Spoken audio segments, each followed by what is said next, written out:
सखा समेत मनोहर जोटा लखहुन लखन सघन बन ओटा भरत दीख प्रभु आश्रम पावन सकल सुमंगल सदन सुहावन करत प्रवेश मिठे दुख नावा जन जोगी परमारथ पावा देखे भरत लखन प्रभु आगे पूछे बचन कहत अनुरागे शीस जटा कटि मुनि पट बांधे तून कसे करु सरु धनु कांधे बेदी पर मुनि साधु समाजु सिय सहित राजत रघुराजु कल कल बसन जटिल तनु श्यामा जनु मुनि बेश किहिन रति काम कर कमलनि धनु सायक फेरत जिय की जरनि हरत हंसी हेरत रसत मांज मुनि मंडली मध्य सिय रघुचंद ज्ञान सभा जनु तनु धरे भगति सहचिदानंद।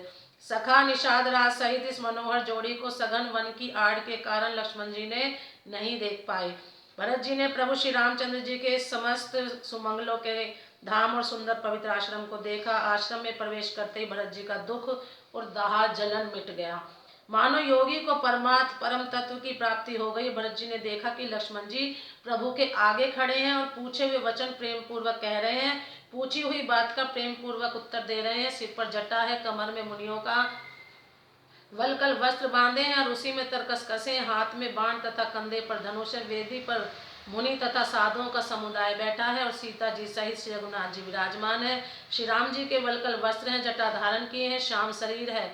सीता राम जी ऐसे लगते हैं मानो रति और कामदेव ने मुनि का वेश धारण किया हो। श्री राम जी अपने कर कमलों से धनुष्बाण फेर रहे हैं और हंसकर देखते ही जी की जलन हर लेते हैं, अर्थात जिसकी ओर भी एक बार हंसकर देख लेते हैं उसी को परम आनंद और शांति मिल जाती है। सुंदर मुनि मंडली के बीच में सीता जी और रघुकुल चंद्र श्री रामचंद्र जी ऐसे सुशोभित हो रहे हैं मानो ज्ञान की सभा में साक्षात भक्ति और सच्चिदानंद शरीर धारण करके विराजमान है। सानुज सखा समेत मगन मन विसरे हरस शोक सुख दुख गन पाहि नाथ कहि पाहि गोसाई भूतल परे लकुट की नाई बचन सपेम लखन पहिचाने करत प्रणाम भरत जिय जाने प्रधु समेत सरस एहि ओरा उत्साहिब सेवा बस जोरा मिल न जाय नहीं गुदरत बनई सुख विलखन मन की गति बनई रहे राख सेवा पर भारू चढ़ी चंग जनु खेच खिलारू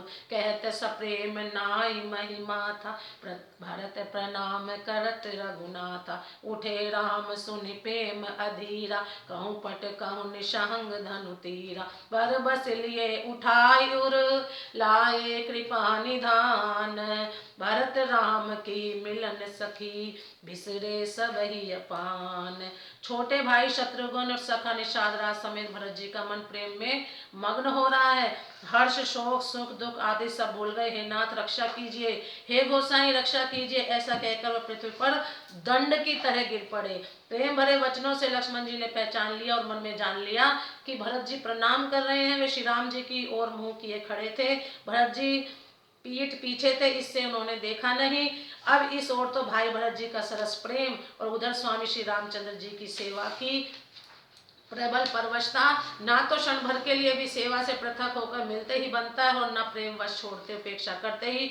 कोई श्रेष्ठ कवि ही लक्ष्मण जी के चित्त की इस गति दुविधा का वर्णन कर सकता है। वे सेवा पर भार रखकर रह गए, सेवा को ही विशेष महत्वपूर्ण समझकर उसी में लगे रहे, मानो चढ़ी हुई पतंग को खिलाड़ी पतंग उड़ाने वाला खींच रहा हो। लक्ष्मण जी ने प्रेम सहित पृथ्वी पर मस्तक नमन कर कहा, हे रघुनाथ जी, भरत जी प्रणाम कर रहे हैं। यह सुनते ही रघुनाथ जी प्रेम में अधीर होकर उठे। कहीं वस्त्र गिरा, कहीं तरकस गिरा, कहीं धनुष और कहीं बाण।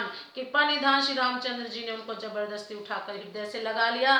भरत जी और श्री राम जी के मिलने की रीति को देखकर सबको अपनी सुधि भूल गई। प्रेम से बोलो जय श्री राम।